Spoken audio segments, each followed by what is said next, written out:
let me show you how to integrate Jotform workflows with webhooks. So follow me to my desktop right now. Hey, what's up everyone? Welcome to Jotform. On this video, I'm going to show you how easy it is to integrate Jotform workflows with webhooks. That way you can integrate with third-party applications really easily using webhooks. So let's get started. This is my main workspace and I'm going to select a workflow that I'm going to use for this purpose. In this case, I'm going to jump into my workflows section. So I find all my workflows in my dashboard and I'm going to select one of these to integrate with webhooks.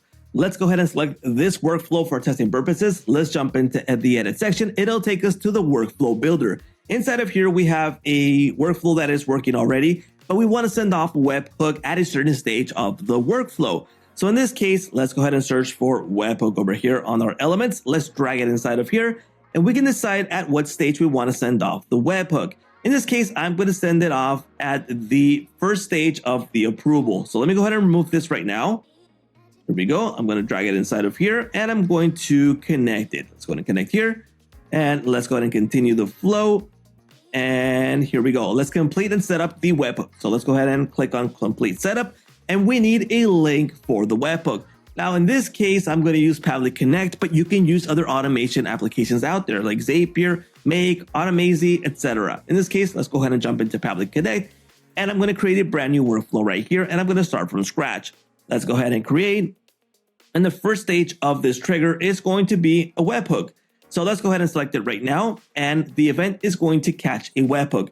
So when the workflow hits at a certain stage, it's going to send the data and it's going to be catched right here. So let's go ahead and connect. Now we need this link to copy. Okay, so let's go ahead and add this link over here on our workflow and paste it inside of here. And then I have the option to set the parameters here by setting up the key. I can set something like name, and then the value will be the name from the actual form, and so on and so forth with the elements. So for example, I'm going to set office chair, for example, and the value will be the response from the office chair. And it's just to give you an idea how you can use this. Then have the header option to set this up too. Let's go ahead and set this to next. I'm going to add the body for all of these. I can select these fields over here on the tab too, but in this case, let's hit test for this purpose. So let's recapture the webhook so it starts listening, and I'm going to send this off with the test. Here we go. Let's go over here and it should send that data over here to our webhook response. Let's go ahead and save. Here we go. And let's test out our form right now. Let's start and run this. Here we go. Let's fill this out with demo data. And here we go. It's filling this out. We need to re-listen to the response over here in a bit. So once it hits that stage for the webhook.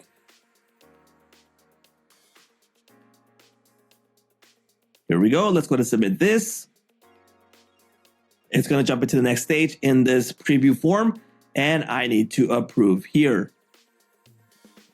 So let's go ahead and set this up, test. Before I submit, let's go ahead and listen to response for the webhook. Okay, here we go. It's now listening. Let's go ahead and submit. And once it jumps to the stage for the webhook, it's going to send that data over here. Let's give this a few seconds. And here we go. For the office chair, the value is yes. And for the name, it's the demo test right here that we've just set for the demo form. So that's how we're going to set this up. Once we're good to go, we are now connected with the webhook response that it's going to capture. So every time that, let me go ahead and stop this preview now. So every time that it hits a certain stage, that webhook is going to kick in with the data that you're going to send over there. That way you can use the webhook to send to third-party applications data that might be useful to send over. For example, to create a new contact on a CRM or so on and so forth. So it's practical to use webhook right here. So I hope you liked this video and I hope you saw how easy it is to use webhooks. And don't forget to let me know here in the comments what you think about the option to add webhooks and what you would like to see in the future. Don't forget to like, subscribe, and hit that little bell notification to get notified when new videos come out. And that's a wrap.